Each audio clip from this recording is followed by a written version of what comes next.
Hey there guys, my name is Marcus, and in this video I'm going to show you step-by-step process how we can easily delete browsing history in Google Chrome in Windows 11. So when you're going to be here, let me just open Google Chrome like this, and let's just wait until it's going to load.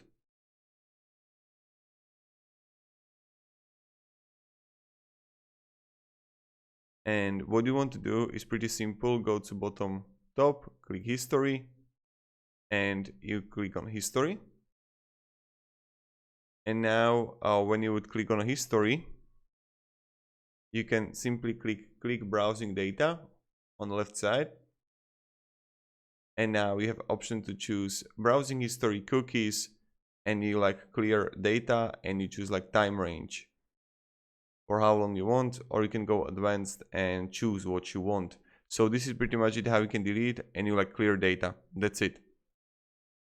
So thank you very much and have a great day and goodbye. See ya.